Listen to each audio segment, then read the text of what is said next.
This is an image by Johnny Eades, which shows a swamp or a lake with, along the edge of the water, is a heron that's perched onto some of the branches that stick out of the water. So this is really a landscape, but also a wildlife photograph. And the heron is very important for a number of reasons. The first one is that it's very noticeable because it's pure white. Okay, the heron is here. Very, very noticeable. And the second thing is that the heron is also pretty much at the golden means area, which is bottom right-hand corner of the image. And usually you divide the image in three, horizontally and vertically. And you will find that the golden mean area is in this area here, about the bottom right-hand corner, as I said. And that's just about where the heron falls in. And so at that point, we can see that this heron has definitely a very important role. So the first thing that struck me when I was looking at this image was that this would have to be an image that has to be printed at a large size. And it has to be printed at a large size so that the heron can be large enough to be seen. As it is here, this is a very, very small version, obviously. We barely see that bird. It's hardly noticeable because it is so small. And of course, we can see that there is an animal here. There is a white shape, and then the reflection also gives a lot of importance. It's the brightest part of the image. That's another reason why it's noticeable. But it's so small that we can't see any of the details. And it would be very interesting to see some of the, feathers, the eye, the beak, the head, all of that. And to do that, the print would have to be very large, maybe 30 by 40 at the very least, I would think, so that we can see enough of the detail. And then the second thing is the image would have to be sharp enough. And I don't know if it is or not. I assume it is. I can't tell from this particular version since it's a very small JPEG. The other thing, besides the need for a large print that struck me, was also the need to probably work a little bit at the level of enhancing the colors in the image. And here I'm trying the vibrance adjustment in CS4 to see how that would play out. And it does help. It does help quite a bit.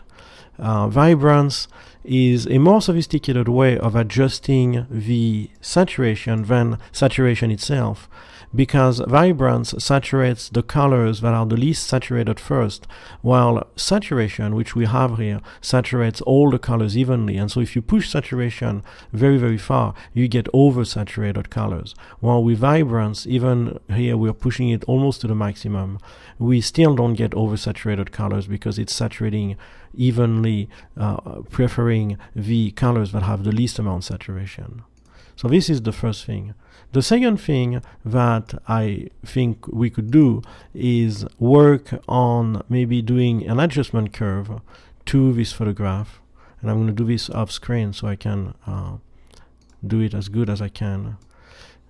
And maybe seeing if we can bring up some more detail here. And as you can see, if I open up the shadow areas, which is what I'm doing, and give it a little bit more contrast, all of a sudden we find out that the image becomes much more interesting. Okay, and so that's really the thing here, of course, that being a fine art print, but we want to create as much contrast as we can in this image. We want to definitely have the image optimized from the perspective of the color quality in the image, and also have a true white and true black point. Of course, the heron is going to be the white point, and the black point is going to be somewhere in the shadows here. But of course, by doing what I'm doing, which is basically opening up the shadows, it actually creates a better impression of light in the image. And that's very important, that the optimization of tones is very, very important. I always say that the difference between a snapshot and a fine art print is sometimes how well the fine art print is printed, although of course there is issues with the sharpness, the lens quality, the quality of the capture, and all that. But so many people print their images in a very superficial manner that eventually, if you can have a photograph that's very, very well printed, you usually will have something far above the norm, because for getting a good print is very, very difficult. It takes a lot of time. And we can see here that just from what we started, and what we have now, we've made a big, big jump, just like that. Okay, so we started with this, and now we have that. We've already made a big jump in quality. It's still very, very green, and so we could try something like the color balance and see if that helps, and we would try maybe the mid-tone adjustment, maybe get a little bit less green in there, by adding some magenta, and maybe a little bit less yellow. Green in photography is essentially yellow color. And the reason is being that most of the greens, or what we think is green, is actually a very a sort of very green yellow color, not fully green. And so by adding some blue, we actually can help the green become less dramatically green, and help a little bit of all of that. And then maybe the shadows can be helped also by becoming a little bit more brown. You don't think of shadows as being green in trees. You think of shadows as being really sort of brown. We have very often what I would think is a distorted sense of what the proper color is, because we assume that what we see from the photograph, from the camera, is the right color, but it rarely is. In practice, the camera doesn't give a very accurate color representation at all. This is what we had before, and this is what we have now.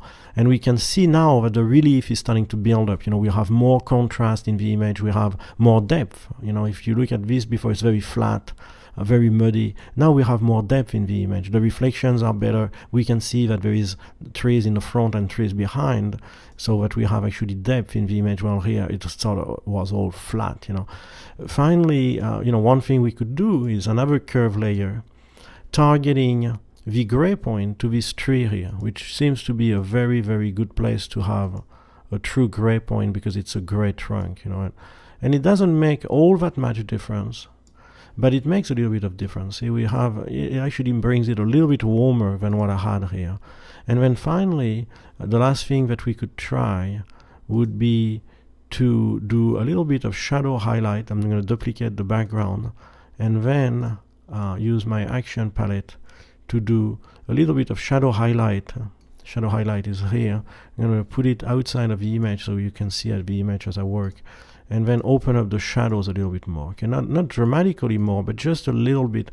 And again, to give it a little bit of a feel for the depth of the image, okay, which is always very, very important.